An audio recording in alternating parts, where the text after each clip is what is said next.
요즘 미국이 내놓은 30% 한국산 후판 관세 소식 들으셨죠? 저는 처음 기사를 보고 눈을 의심했습니다. 이게 무슨 단순한 무역 마찰도 아니고 스스로 숨줄을 조이는 자의 행위 아닙니까? 정말 한숨이 나왔어요. 후판이라는 게 그냥 두꺼운 철판이 아니라 20년 이상 축적된 기술력과 설비, 그리고 엄격한 품질 관리가 맞물려야 나오는 전략 물자거든요. 현대제철이 만드는 후판은 세계 대형 선박 건조 현장에서 국제 표준처럼 취급받고 있어요. 맞습니다. 미국 조선소들도 그걸 잘 알기에 오랫동안 한국산 후판을 안정적으로 들여와서 유조선, LNG선, 초대형 컨테이너선을 건조해왔죠. 그런데 이제 와서 30% 관세라니요. 미국이 얼마나 무모한 결정을 했는지, 그리고 이것이 어떻게 한국에게는 천재일우의 기회가 됐는지 오늘 그 충격적인 이야기를 들려드리겠습니다. 한국이 어떻게 단 한 번의 결정으로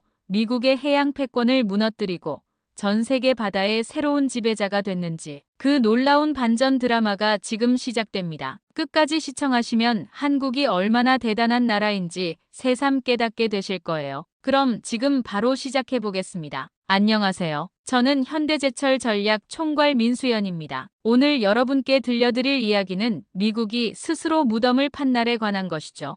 2024년 11월 15일 오전 9시 워싱턴 백악관 집무실에서 리처드 그랜트 대통령이 금색 만년필을 들어 올렸습니다. 그 순간 저는 서울 본사 회의실에서 긴급 보고를 받고 있었어요. 직원이 떨리는 목소리로 말했습니다. 이사님, 미국이 우리 후판에 30% 관세를 부과한다고 발표했습니다. 머릿속이 하얗게 변했죠. 아니, 정확히는 차가운 분노가 치밀어 올랐습니다. 백악관에서는 철강 로비스트 조나단 브릭스가 대통령 앞에서 열변을 토하고 있었어요. 각하, 우리가 한국에 너무 의존하고 있습니다. 자국 산업을 부흥시킬 절호의 기회예요. 관세 한 방이면 미국 철강업이 되살아날 겁니다. 그랜트는 고개를 끄덕였습니다. 재선을 앞둔 상황에서 강력한 액션이 필요했거든요. 제조업 부활이라는 캐치프레이즈는 완벽했죠. 저는 그 뉴스를 보며 씁쓸하게 웃었습니다. 후판이 뭔지도 제대로 모르면서 관세를 때린 거예요. 후판은 두께 6mm 이상의 특수 강판입니다. 선박의 선체를 만드는 핵심 소재죠. 특히 대형 유조선,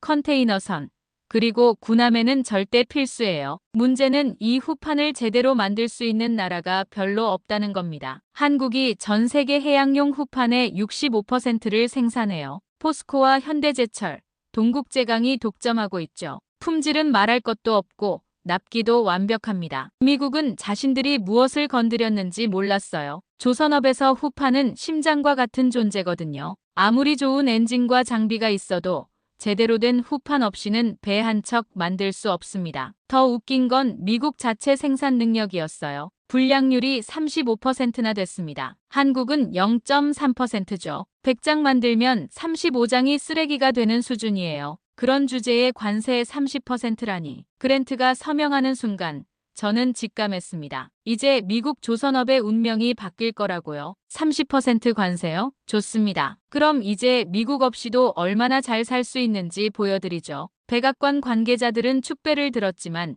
저는 이미 다음 수를 준비하고 있었습니다. 그들이 칼을 뽑았다면 저희는 방패와 창을 모두 준비했거든요. 회의실에서 직원들이 불안해했습니다. 이사님, 미국은 우리 최대 고객인데 저는 단호하게 말했어요. 걱정 마세요. 오히려 기회입니다. 미국이 저지른 실수가 얼마나 치명적인지 곧 온 세상이 보게 될 테니까요. 실제로 미국 내 조선소들은 이미 비명을 지르고 있었어요. 뉴포트 뉴스 조선소의 한 관계자가 언론에 털어놨죠. 한국산 후판 없이는 군함 건조가 불가능하다. 대체제가 있다면 진작 썼을 것이다. 하지만 그랜트는 돌이킬 생각이 없었습니다. 브릭스가 귓속말을 했거든요. 각하, 한국 놈들이 굴복할 겁니다. 미국 시장을 포기할 리 없어요. 저는 그 뉴스를 보며 피식 웃었어요. 굴복이라니요. 우리가 얼마나 철저하게 준비해왔는지 모르는군요. 사실 이런 날이 올 줄 알고 있었습니다. 2년 전부터 비상계획을 세워뒀거든요. 미국 의존도를 줄이고 다른 시장을 개척하는 작업이었죠. 노르웨이, 카타르, 호주까지 모든 루트를 확보해놨어요. 그날 밤 긴급 임원회의가 열렸습니다. 회장님이 물으셨어요. 수연이,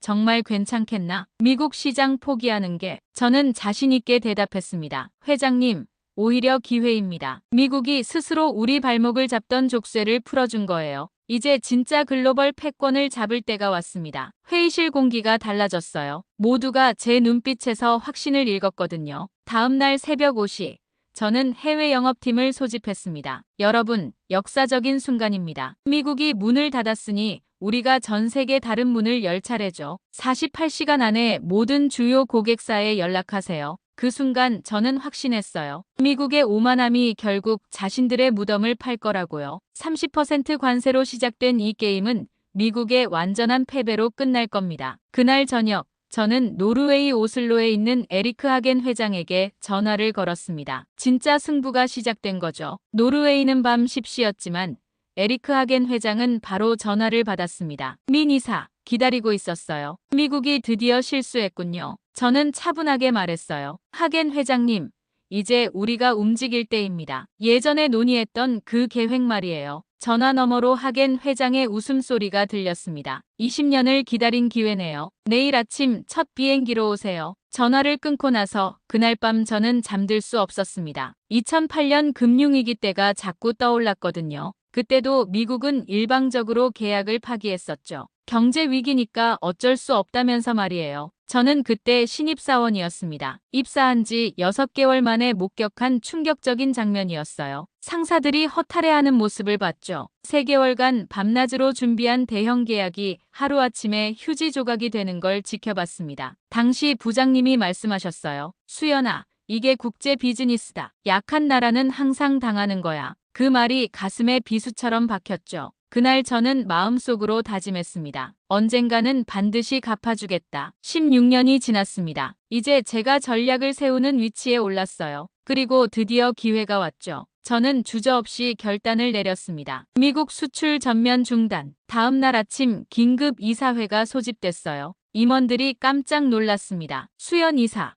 너무 급진적인 거 아닙니까? 미국은 우리 매출의 25%를 차지하는데요. 저는 침착하게 답했습니다. 그렇기 때문에 더욱 확실하게 해야 합니다. 이번에 확실히 보여주지 않으면 앞으로도 계속 당할 거예요. 사실 저에게는 이미 준비된 카드가 있었습니다. 바로 노르웨이였어요. 에리크 하겐 회장과는 2년 전부터 접촉해왔거든요. 그는 북극 항로 개발의 진심이었죠. 하겐 회장은 늘 말했어요. 민 이사, 우리에게는 한국의 기술이 절실합니다. 미국은 믿을 수 없어요. 자기들 이익만 챙기거든요. 바로 그 말이 제게는 희망이었습니다. 저는 곧바로 오슬로행 비행기표를 예약했어요. 14시간 비행이었지만 전혀 지루하지 않았습니다. 머릿속으로 수십 번 시뮬레이션을 돌렸거든요. 오슬로 공항에 도착했을 때 하겐 회장이 직접 마중 나와 있었어요. 민 이사, 드디어 기회가 왔군요. 그의 눈빛에서 진정성을 읽을 수 있었습니다. 회의는 예상보다 훨씬 순조로웠어요. 10년 독점 계약 어떻습니까? 제가 먼저 꺼낸 말에 하겐 회장이 웃으며 답했죠. 20년은 어떨까요? 그 순간 전율이 흘렀습니다. 북극 항로를 통한 유럽 시장 진출, 그리고 무엇보다 미국을 완전히 배제한 글로벌 네트워크 구축이 현실이 되는 순간이었어요. 하지만 조건이 있습니다. 하겐 회장이 진지하게 말했어요. 미국과는 완전히 손을 끊으셔야 해요. 우리는 확실한 파트너가 필요합니다. 저는 망설임 없이 대답했죠. 물론입니다. 애초에 그럴 생각이었어요. 계약서에 사인하는 순간 16년 전 그 쓰라린 기억이 드디어 복수로 바뀌는 걸 느꼈습니다. 이제 미국이 어떤 기분인지 맛보게 해주겠어요. 서울로 돌아가는 비행기 안에서 저는 확신했습니다. 이번에는 우리가 게임의 룰을 만들 차례라고요. 미국의 오만함에 대한 정당한 응징이 시작된 겁니다. 회사 도착 첫 마디가 미국 시대는 끝났습니다였어요. 이제 진짜 전쟁이 시작된 거죠. 노르웨이에서 돌아온 지 일주일 후 제가 예상했던 일들이 현실로 나타나기 시작했습니다. 미국 조선업계에서 비명 소리가 터져 나온 거죠. 아침 브리핑 시간에 해외정보팀 김 과장이 보고했어요. 이사님, 미국 뉴포트 뉴스 조선소에서 긴급 성명을 발표했습니다. 핵항 공모함 건조 일정을 6개월 연기한다고 하네요. 저는 커피를 한 모금 마시며 물었습니다. 이유는 뭐라고 하던가요? 핵심 소재 공급 차질이라고 합니다. 돌려서 표현했지만 결국 우리 후판 얘기죠. 제 입가에 미소가 번졌어요. 시작에 불과했거든요. 그 다음 주부터는 더욱 놀라운 소식들이 줄줄이 들어왔습니다. 샌디에이고 해군 기지의 구축함 수리가 중단됐어요. 걸프만의 LNG 운반선 건조도 무기한 연기됐죠. 가장 충격적이었던 건 미 해군 내부 보고서가 언론에 유출된 사건이었습니다. 그 보고서에는 보급망 붕괴라는 단어가 처음으로 등장했어요. 해군 제독 존 메슨이 국방부에 올린 보고서였죠. 현재 태평양 함대의 작전 반경이 30% 축소될 가능성이 있습니다. 보급선과 유조함 건조 차질로 인한 것입니다. 저는 그 뉴스를 보며 짜릿함을 느꼈어요. 바로 이거였습니다. 아무리 강력한 전투함이 있어도 보급이 없으면 바다를 지배할 수 없다는 진리 말이에요. 더 재미있는 건 미국 정부의 반응이었습니다. 국무부에서 한국 정부에 비공식 접촉을 해온 거예요. 한국 기업들이 좀 더 유연하게 접근할 수 없을까요? 외교부에서 연락이 왔을 때 저는 단호하게 답했습니다. 죄송하지만 이건 순수 비즈니스 결정입니다. 30% 관세를 부과해놓고 유연성을 말씀하시는 건 앞뒤가 안 맞죠. 한편 노르웨이와의 계약 효과는 즉시 나타났어요. 하겐 회장이 약속대로 북해 프로젝트에 우리 후판을 전량 사용하기로 했거든요. 연간 50만 톤 규모였습니다. 더 놀라운 건 연쇄 반응이었어요. 독일의 대형 조선사에서 연락이 왔습니다. 한국과 노르웨이가 손잡았다는 소식을 들었습니다. 우리도 참여할 수 있을까요? 영국, 네덜란드에서도 비슷한 문의가 쏟아졌어요. 모두가 미국 없는 새로운 해양 생태계를 원했던 거죠. 가장 극적이었던 순간은 펜타곤 고위 관계자의 발언이었습니다. 현재 우리 해군의 글로벌 전개 능력에 심각한 우려가 제기되고 있다. 근본적인 해결책이 필요하다. 저는 그 뉴스를 보며 감탄했어요. 후판 한 장이 세계 최강 해군의 숨통을 조이고 있는 그림이 완성된 거죠. 회사 회의실에서 동료들이 물었습니다. 이사님, 정말 이렇게까지 될 줄 알았어요? 저는 자신 있게 답했어요. 아직 시작에 불과합니다. 진짜 재미있는 건 이제부터예요. 미국이 얼마나 더 무너질지 지켜보세요. 미국의 해양 패권이 흔들리기 시작한 역사적인 순간이었습니다. 그리고 이 모든 게 단지 후판 하나 때문이었다는 게 더욱 짜릿했죠. 미국의 혼란이 계속되는 가운데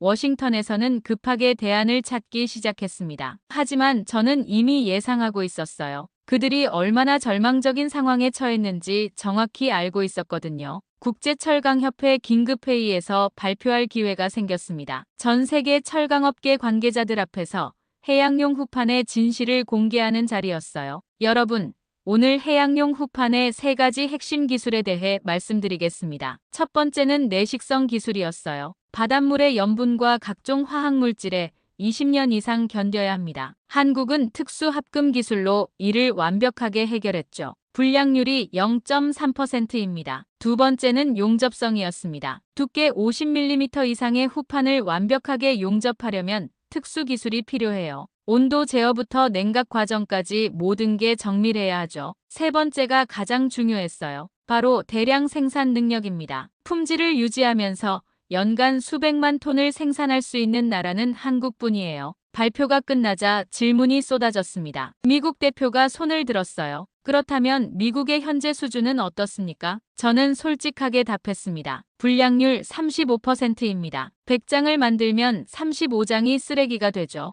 게다가 생산량은 한국의 10분의 1 수준이에요. 회의장이 조용해졌어요. 중국 대표가 불편한 표정으로 물었습니다. 중국은 어떻습니까? 중국은 생산량은 많지만 품질이 문제입니다. 불량률이 12%예요. 구남이나 LNG선 같은 고급 선박에는 사용할 수 없는 수준이죠. 일본 대표 타케시 와타나베가 항의했어요. 일본을 빼먹으셨는데요. 저는 미소를 지으며 답했습니다. 일본은 품질은 우수합니다. 불량률 2% 정도죠. 하지만 생산량이 한국의 절반도 안 돼요. 전 세계 수요를 감당할 수 없습니다. 그 순간 회의장의 분위기가 완전히 바뀌었어요. 모든 사람들이 깨달은 거죠. 한국이 얼마나 독보적인 위치에 있는지 말이에요. 휴식 시간에 여러 나라 대표들이 저에게 다가왔습니다. 브라질 대표가 말했어요. 민 이사님, 혹시 우리나라와 장기 계약이 가능할까요? 인도 대표도 마찬가지였습니다. 저희도 조선업 육성 계획이 있는데 도움을 받을 수 있을까요? 가장 놀라운 반응은 호주에서 나왔어요. 미국 대신 한국과 군함 건조 협력을 검토하고 있습니다. 발표가 끝나고 호텔로 돌아가는 길에 저는 만족감을 느꼈습니다. 20년간 쌓아온 기술력이 이제 진짜 무기가 된 거죠.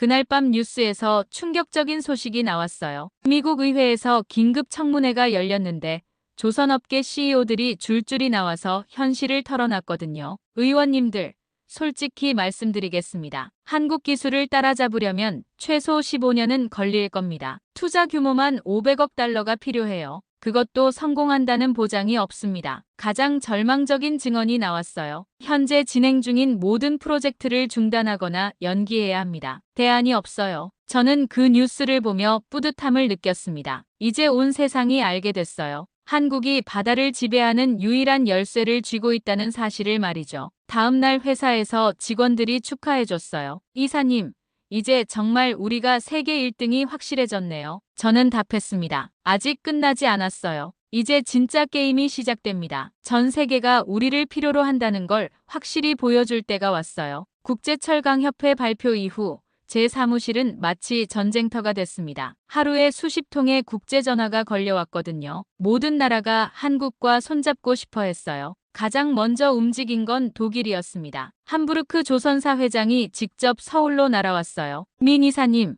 우리는 30년 장기 계약을 원합니다. 조건은 협의 가능해요. 그 다음은 영국이었죠. 런던에서 긴급 사절단이 왔습니다. 브렉시트 이후 우리에게는 새로운 파트너가 필요합니다. 한국이 바로 그 답이에요. 하지만 가장 극적인 변화는 동남아에서 일어났습니다. 베트남 정부에서 공식 제안을 해온 거예요. 그들의 조건은 파격적이었죠. 베트남 해양수산부 장관이 말했어요. 우리는 한국과 전략적 파트너십을 맺고 싶습니다. 조건은 단 하나예요. 미국을 완전히 배제하는 겁니다. 저는 그 말에 깜짝 놀랐어요. 베트남이 이렇게 대담하게 나올 줄 몰랐거든요. 장관님, 미국과의 관계는 괜찮으신가요? 민 이사님, 실용주의가 답입니다. 미국은 우리에게 빈말만 했어요. 하지만 한국은 진짜 기술과 투자를 가져다 주죠. 베트남의 결정은 동남아 전체에 충격파를 던졌습니다. 태국에서 급하게 연락이 왔어요. 우리도 베트남과 같은 조건으로 계약하고 싶습니다. 필리핀,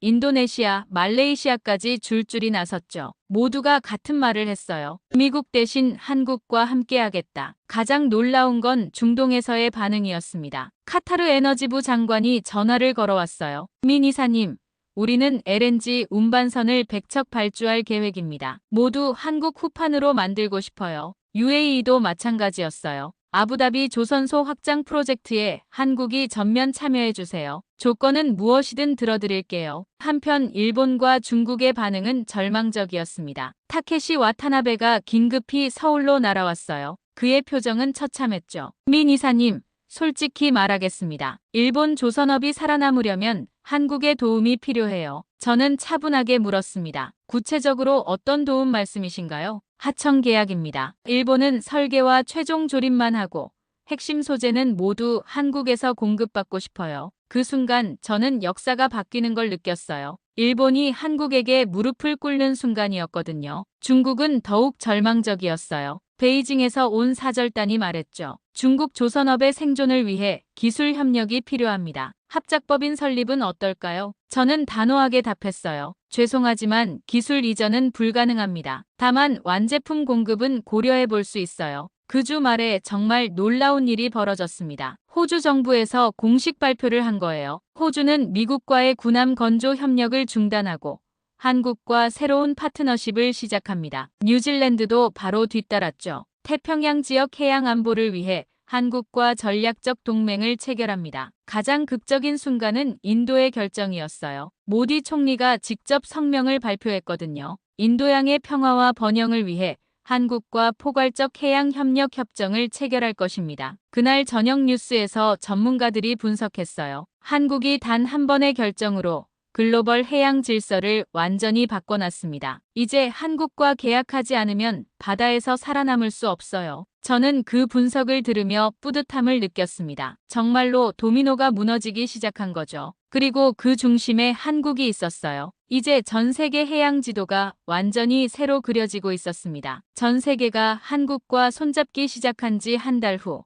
진짜 충격적인 뉴스가 터졌습니다. 미국 에너지 산업의 심장부가 멈춰서기 시작한 거예요. 아침 브리핑에서 정보팀 2차장이 긴급 보고를 했어요. 이사님, 큰일 났습니다. 텍사스의 LNG 터미널 3곳에서 운송선 건조 계약을 일제히 취소했어요. 저는 커피를 내려놓으며 물었습니다. 이유가 뭔가요? 후판 공급 불안정을 이유로 들었습니다. 하지만 진짜 이유는 따로 있어요. 카타르와 호주가 미국산 LNG 장기 계약을 거부하기 시작했거든요. 그 순간 저는 소름이 돋았어요. 제가 예상했던 시나리오가 정확히 실현되고 있었거든요. 에너지 운송은 단순한 운송이 아니에요. 20년, 30년 장기 계약이 기본이죠. 그런데 운송선이 없으면 아무리 좋은 에너지가 있어도 팔 수 없어요. 가장 먼저 타격을 받은 건 셰일가스 업체들이었습니다. 텍사스의 대형 셰일가스 회사 CEO가 언론에 하소연했어요. 우리는 세계 최고 품질의 LNG를 생산합니다. 하지만 운송할 배가 없어요. 루이지애나의 LNG 터미널도 마찬가지였죠. 30억 달러를 투자해서 건설한 시설이 반쪽짜리가 된 거예요. 생산은 할 수 있지만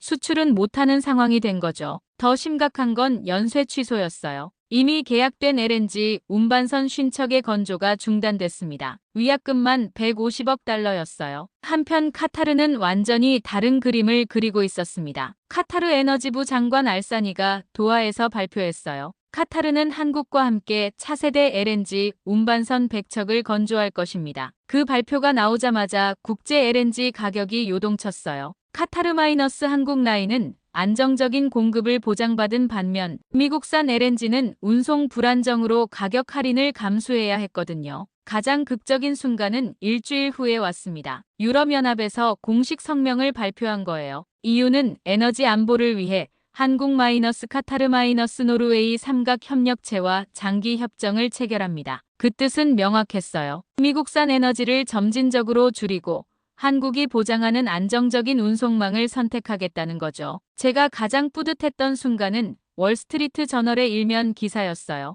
한국의 후판 한 장이 미국 에너지 패권을 무너뜨렸다는 제목이었거든요. 기사 내용이 더 놀라웠어요. 미국은 세계 최대 에너지 생산국이지만 운송 능력 부족으로 시장 지배력을 상실하고 있다. 반면 한국은 운송망 장악으로 에너지 시장의 새로운 강자로 부상했다. 그 기사를 읽으며 저는 감탄했어요. 정확한 분석이었거든요. 아무리 많은 석유와 가스가 있어도 운송할 수 없으면 의미가 없어요. 더 충격적인 건 사우디의 반응이었습니다. 사우디 에너지부 장관이 긴급 성명을 발표했어요. 사우디는 한국과 전략적 에너지 운송 파트너십을 체결할 것입니다. 그 순간 중동 전체의 패러다임이 바뀐 거죠. 미국이 아니라 한국이 중동 에너지의 새로운 파트너가 된 겁니다. 가장 절망적인 반응은 휴스턴에서 나왔어요. 미국 에너지 수도라고 불리는 그곳에서 비상대책회의가 열렸거든요. 엑슨모빌 CEO가 말했어요. 우리는 30년간 쌓아온 글로벌 네트워크를 잃고 있습니다. 한국 없이는 에너지 수출이 불가능한 상황이에요. 셰브론 회장도 마찬가지였죠. 장기 계약 시장에서 우리는 이미 배제됐습니다. 현물 시장에서만 간신히 버티고 있어요. 그날 저녁 저는 동료들과 함께 축배를 들었습니다. 여러분, 우리가 해냈어요. 세계 에너지 패권이 바뀌는 역사적 순간을 만들었습니다. 정말로 에너지 제국이 무너지고 있었어요. 그리고 그 자리를 한국이 차지하고 있었죠. 7챕터 바다 위의 해상 NATO. 미국 에너지 산업이 흔들리기 시작한 지 2달 후.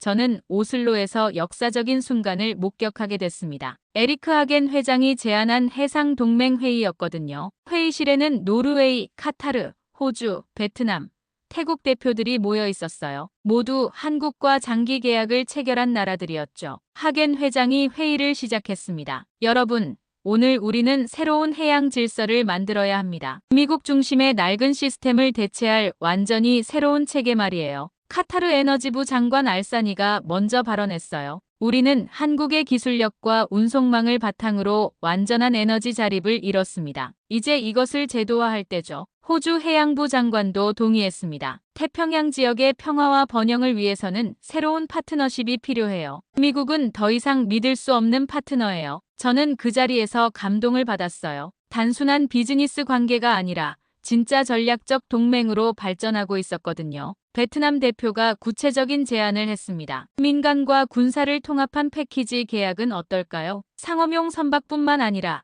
해군 함정까지 모두 한국 기술로 통합하는 거예요. 그 순간 저는 소름이 돋았어요. 이건 단순한 무역 협정이 아니었어요. 완전한 해양 종속 관계를 만드는 거였죠. 태국 대표가 추가로 말했어요. 그럼 항로 관리까지 통합하면 어떨까요? 한국이 설계한 최적 항로를 모든 회원국이 공유하는 거예요. 하겐 회장이 흥미롭게 반응했습니다. 훌륭한 아이디어네요. 그럼 물류부터 보안까지 모든 걸 표준화할 수 있어요. 회의가 진행될수록 더욱 놀라운 제안들이 나왔어요. 공동 해군 훈련, 통합 보급 체계, 심지어 공동 무기 개발까지 논의됐거든요. 가장 충격적인 제안은 카타르에서 나왔어요. 우리가 에너지를 공급하고 한국이 운송과 기술을 담당하고 노르웨이가 북극 항로를 관리한다면 완벽한 삼각 구조가 되겠네요. 그 말에 모든 사람들이 고개를 끄덕였어요. 정말로 미국 없는 완전한 대안 체계가 만들어지는 순간이었죠.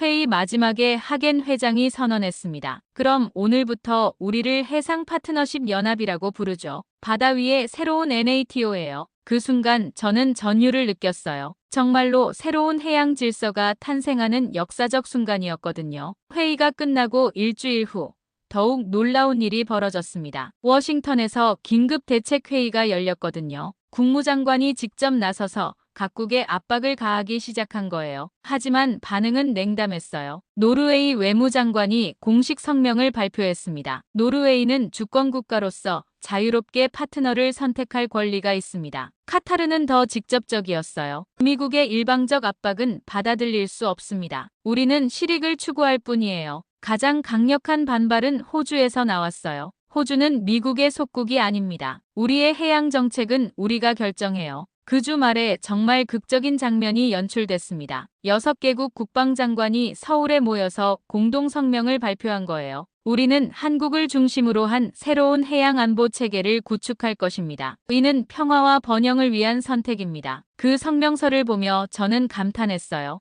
후판 하나로 시작된 일이 이제 완전한 지정학적 변화를 만들어낸 거죠. CNN에서 긴급 분석 프로그램을 방송했어요. 한국이 설계한 해상동맹이 미국의 해양 패권에 정면 도전하고 있습니다. 이는 2차 대전 이후 가장 큰 지정학적 변화예요. 그날 저녁 회사 회의실에서 임원들이 말했어요. 이사님, 정말 이렇게까지 될 줄 몰랐어요. 저는 자신 있게 답했습니다. 아직 끝나지 않았어요. 이제 마지막 단계가 남았습니다. 이 체계를 20년간 유지할 방법을 찾아야 해요. 8챕터 20년 패권의 청사진. 해상동맹이 공식 출범한 지 석 달 후, 저는 부산 조선소에서 미래를 보고 있었습니다. 차세대 LNG 운반선의 첫 번째 시제품이 막 완성됐거든요. 이사님, 정말 대단해요. 연구소장 박 박사가 감탄하며 말했어요. 수소와 LNG를 동시에 운반할 수 있고 무인 항해까지 가능합니다. 저는 그 거대한 선박을 바라보며 뿌듯함을 느꼈어요. 길이 400m, 폭 60m의 이 괴물 같은 배가 앞으로 20년간 세계 바다를 지배할 무기였거든요. 탄소 배출량은 어떻게 되나요? 기존 선박 대비 90% 감소입니다. 완전한 친환경 선박이에요. 그 순간 저는 확신했어요. 이제 아무도 한국을 따라잡을 수 없을 거라고요. 더 놀라운 건 무인항해 시스템이었어요. AI가 항로를 최적화하고 기상 변화에 실시간으로 대응하며 심지어 해적이나 위험 지역도 자동으로 회피할 수 있었거든요. 전 세계에서 이런 기술을 보유한 나라가 또 있나요? 박 박사가 고개를 저었어요. 없습니다. 미국도 중국도 일본도 이 수준의 통합 기술은 없어요. 최소 15년은 격차가 날 겁니다. 바로 그때 긴급 전화가 걸려왔어요. 워싱턴에서 극비 정보였습니다. 이사님, 미국이 한국 기술 탈취 작전을 계획하고 있다는 정보가 들어왔어요. 저는 차분하게 물었습니다. 구체적으로 어떤 방법인가요? 사이버 해킹과 핵심 인력 스카우트를 동시에 진행한답니다. CIA까지 동원한다고 하네요. 저는 피식 웃었어요. 너무 늦었군요. 이미 모든 대비를 마쳤는데요. 사실 2년 전부터 정보보호 시스템을 완전히 새로 구축했어요. 핵심 기술은 물리적으로 분리된 서버에 보관하고 해외 출장도 엄격하게 제한했거든요. 무엇보다 중요한 건 인재였어요. 핵심 연구진에게는 파격적인 대우를 제공하고 가족까지 포함한 종합복지 시스템을 만들었죠. 박 박사님, 미국에서 스카우트 제안이 들어와도 거절하실 거죠? 당연하죠. 여기서 하는 연구가 세계 최고 수준인데 왜 떠나겠어요? 그 주에 더욱 놀라운 소식이 들어왔어요. 중국이 한국 기술 도입을 위해 공식 제안을 해온 거였죠. 베이징에서 온 사절단장이 말했어요. 중국은 한국과 기술 협력을 통해 상생하고 싶습니다. 조건은 무엇이든 협의 가능해요. 저는 정중하게 거절했습니다. 죄송하지만 핵심 기술 이전은 불가능해요. 완제품 공급만 고려할 수 있습니다. 일본도 마찬가지였어요. 도쿄에서 긴급 사절단이 왔지만 답은 같았죠. 기술은 절대 넘겨줄 수 없었어요. 가장 절망적인 반응은 유럽에서 나왔습니다. 독일 조선업체 회장이 한국을 방문해서 솔직하게 털어놨거든요. 솔직히 말하겠습니다. 독일도 한국 기술 없이는 경쟁이 불가능해요. 하청 파트너로라도 살아남고 싶습니다. 그 순간 저는 깨달았어요.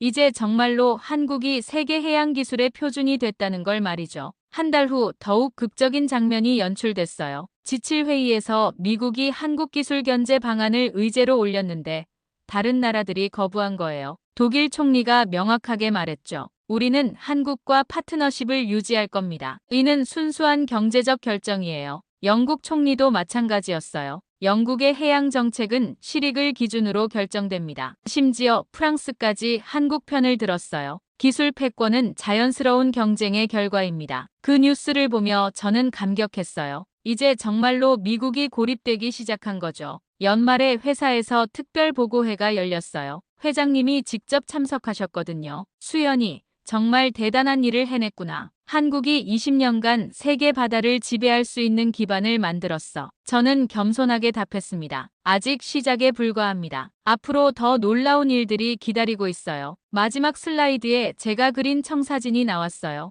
2045년까지의 로드맵이었죠. 친환경 선박, 우주 화물선, 해저 도시 연결선까지 모든 미래 기술을 한국이 주도하는 그림이었어요. 여러분, 우리는 단순히 철강 회사가 아닙니다. 이제 우리는 세계 해양 질서의 설계자예요. 그날 밤 집으로 돌아가며 저는 뿌듯함을 느꼈습니다. 16년 전 그 쓰라린 경험이 결국 한국을 세계 최강으로 만든 원동력이 됐거든요. 진짜 승부는 이제부터였지만 저는 확신했어요. 한국의 시대가 막 시작된 거라고요. 지금까지 미국의 30% 관세 한방이 어떻게 한국을 세계 해양 패권국으로 만들었는지 보셨습니다. 16년 전 굴욕을 딛고 일어선 한국이 어떻게 전 세계 바다의 새로운 지배자가 됐는지 말이죠. 이런 놀라운 대한민국의 저력이 더 궁금하시다면 구독과 좋아요 꼭 눌러주세요. 앞으로도 우리나라가 세계를 놀라게 한 숨겨진 이야기들을 계속 들려드릴게요. 그리고 댓글로 어떤 분야의 한국 기술력이 궁금하신지 알려주세요. 여러분이 모르는 또 다른 한국의 숨은 강점들이 정말 많거든요. 대한민국, 정말 자랑스럽지 않나요?